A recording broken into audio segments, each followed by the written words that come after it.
Well, to start off, we'll let you know a little bit about it. You want to know what I'm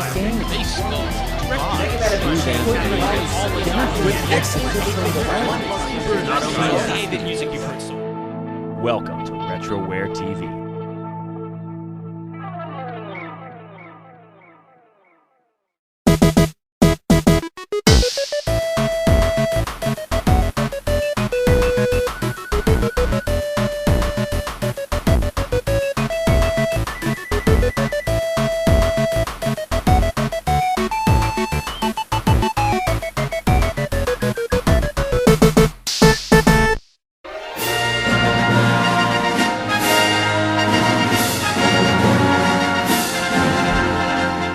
You know what's awesome? The Legend of Zelda. Since the release of the series' first game in 1986, it's been one of Nintendo's most beloved franchises, consistently delighting fans with its blend of action, puzzle solving and exploration.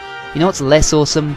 Golden Axe. Yes, I know, it has a special place in the hearts of Sega fans everywhere, but if you've been keeping up with my reviews from 2 years ago, you'll know that I'm not one of those people. When it comes to Mega Drive brawlers, my allegiance lies elsewhere. But even if you are a fan, it's pretty hard to argue that the series could hold up to the might of Zelda. Here's an interesting thought though. What would happen if you mixed them together? Well, you get Golden Axe Warrior for the Master System.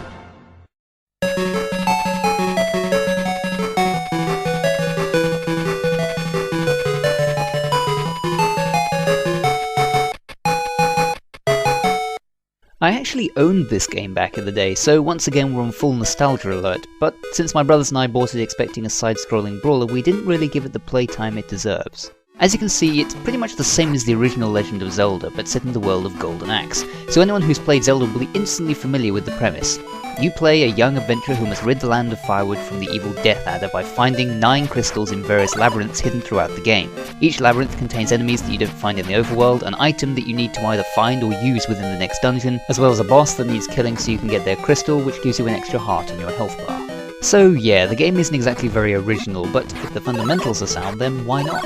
The world map is different, the labyrinths are different, and the way the game plays varies from the blueprint in a couple of areas as well. There's a slightly heavier RPG tendency in the game, since you'll actually encounter villages with multiple people to talk to, as well as inns to recover at, item shops to buy things from, and sages who will save your game data.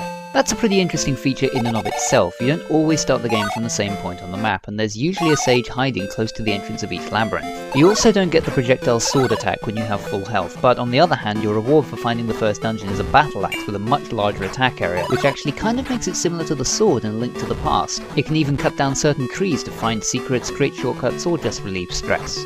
Lastly, the game has rather a different way of handling money and buying things. Whereas in Zelda your stash of rupees is maintained no matter what, in Golden Axe Warrior death causes you to lose a certain number of horns, which is apparently the currency in Firewood. Furthermore, shutting the game off and reloading your save starts you back at 0. This can get pretty annoying, especially considering that certain highly desirable items like the Knight Shield, which the game implies you need but actually you don't, cost huge amounts of money, so you're more than likely to waste a lot of time wandering around killing baddies. Oh, and certain NPCs rob you too.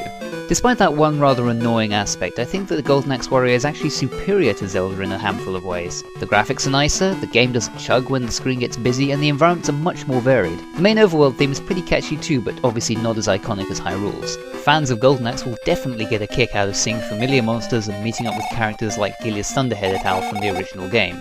Although it turns out that Axe Battler is a bit of a tightwad, as he demands 50 horns just to give you the Earth Magic Scroll. So, is it worth playing Golden Axe Warrior today? Well, if you really love Zelda and just want more of that but with a whole new world map to explore and a couple of twists on the gameplay, you should definitely check it out. I'm not about to go and make the claim that this is a better game than the original Legend of Zelda, but it's certainly not any worse. The game can be unlocked on the Mega Drive Ultimate Collection and it's very much worth investigating. So, for all those people still sore about Zelda 2 The Adventure of Link being too different from the first game, this shameless knockoff may hold some value for you.